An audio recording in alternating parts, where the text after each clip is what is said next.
बाद जब जो भगदड़ हुई, लोग मरे, वो डिबेट करते करते उनके आंखों में आंसू आके रोके उन्होंने डिबेट दिया, और इनकी जगह अखिलेश यादव होते वो आपको आंकड़ा बता के चले जाते, ठीक है। और जब वहाँ पे मुजफ्फरनगर में दंगा हो रहा था तो बैठ के सफाई में रणवीर कपूर का डांस देख रहे थे, वहाँ पे बैठ के वो हमें ज्ञान देंगे। और आजम खां का क्या काम था हमारे कुंभ में, उनका क्या लेना देना हमारे कुंभ से। कह रहे इस टोपी वाले ने कुंभ कराया और कोई नहीं मरा कुंभ के अंदर रेलवे स्टेशन पे। उन टोपी वाले का कोई काम नहीं, हमारे अंगने में तुम्हारा क्या काम है, हमें चाहिए नहीं उनके जैसे टोपी वाले अपने कुंभ में, ठीक है।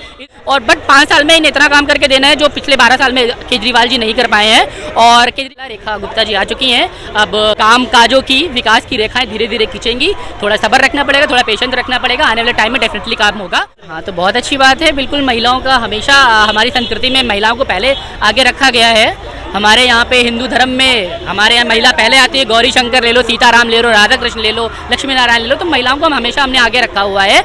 और आने वाले टाइम में दिल्ली में बहुत सारा काम होने वाला है। रेखा गुप्ता जी आ चुकी हैं, अब काम काजों की विकास की रेखाएं धीरे धीरे खींचेंगी, थोड़ा सब्र रखना पड़ेगा, थोड़ा पेशेंस रखना पड़ेगा, आने वाले टाइम में डेफिनेटली काम होगा। और यमुना तो आपको पता है कि उनके शपथ लेने से पहले काम स्टार्ट हो गया है। अब एजुकेशन पे काम होना चाहिए दिल्ली में, और जो भी पानी जो भी वाटर है, जो कि मैं basically I belong to UP, मतलब मैं लखनऊ से बिलोंग करता हूँ, बट अभी मैं 1 साल से दिल्ली में रह रहा हूँ, तो मैं अपना एक्सपीरियंस शेयर कर रहा हूँ कि पानी बहुत गंदा आता है। जो बाल्टी है वो मुझे डेली वॉश करनी पड़ती है, इतना गंदा पानी है हमारे दिल्ली क्षेत्र में। यहीं पास में रहता हूँ सीताराम बाजार में, तो वाटर सप्लाई अच्छी होनी चाहिए, क्योंकि हमारे जीवन का जो सुविधा है, जैसे पानी, जल जीवन, यही सारी चीज़ें हैं जो मूल चीज़ें हैं हमारी, वो हमें नीड जो है वो मिलनी चाहिए। तो पानी साफ होना चाहिए, बच्चों की एजुकेशन पे अच्छा वर्क होना चाहिए। और जैसे हमारे यूपी में भी बहुत अच्छी एजुकेशन हमारी सरकार जो भी हमारी मतलब योगी सरकार दे रही है, हालांकि हमारी भी सरकार है क्योंकि हमने वोट दिया है, तो जाहिर सी बात है, तो एजुकेशन पे भी काम होना चाहिए। बाकी रोडें तो अच्छी ऑलरेडी दिल्ली की हैं वैसे तो, और जो नहीं अच्छी उन्हें बनाना चाहिए। और बट 5 साल में इन्हें इतना काम करके देना है जो पिछले 12 साल में केजरीवाल जी नहीं कर पाए हैं। और केजरीवाल जी से इतना कहना चाहूँगा कि आप जब से हारे हो ना, आप दिख रहे हो ना, आपकी पार्टी के लोग दिख रहे हैं, तो अब आपका यहाँ पे ये करते हुए बनता है कि आप घर से निकलो, लोगों के बीच जाओ और पता करो कि ऐसी क्या कमी रह गई कि जो आपको एकदम से कहते हैं ना अर्श से फर्श पे लेके चले आए हैं। बट आप जब से हारे हैं, उनका कोई भी नेता नज़र नहीं आ रहा है, तो इनसे यही कहना चाहूँगा आप घर से निकलो और लोगों से कन्वर्सेशन करो जाके कि ऐसी क्या कमी रह गई है। और बाकी पंजाब में आपकी सरकार है, वो संभाल के रखो, क्योंकि ऐसा वाइब्रेशन से आ रहे हैं कि आपकी सरकार वहाँ भी जाने वाली है। तो बस वही कहना चाहूँगा। बाकी रेखा गुप्ता जी डेफिनेटली अच्छा काम करेंगी। और बीजेपी का कॉन्सेप्ट हमेशा ये रहा है कि मुख्यमंत्री का चेहरा कभी सामने लाती नहीं है और इलेक्शन लड़ती है, और लोकप्रियता दिन पर दिन बढ़ती जा रही है बीजेपी की। तो आप सोचो कोई ऐसी पार्टी जिसने मुख्यमंत्री का चेहरा भी घोषित नहीं किया, उसके बाद भी इलेक्शन जीत रही है। और दिल्ली की जनता ने इस बार बहुत अच्छा डिसीजन लिया है, तो मैं तो बहुत अप्रिशिएट करता हूँ इस चीज़ को। और बाकी देखते हैं आगे क्या होता है। 5 साल के बाद आप ये सवाल कर सकते हो।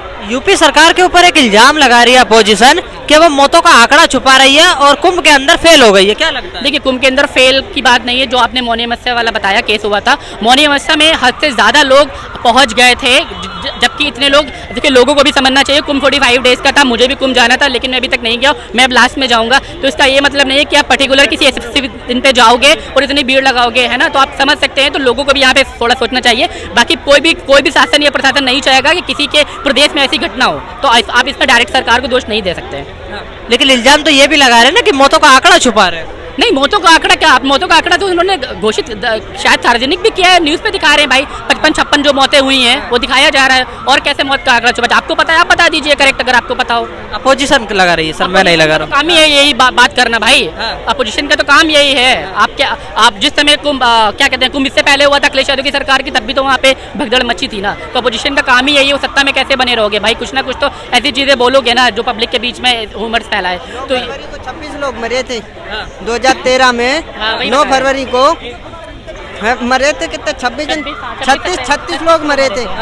क्या कहा था कि 5 नंबर की जगह 13 नंबर प्लेटफॉर्म पे आ रही, तो आजम खां के एंटर में था कुंभ, तो उनने इस्तीफा क्यों दे दिया भाई? कुंभ है वो वहाँ कोई 2, 4, 10, 20 हजार लोग नहीं जा रहे।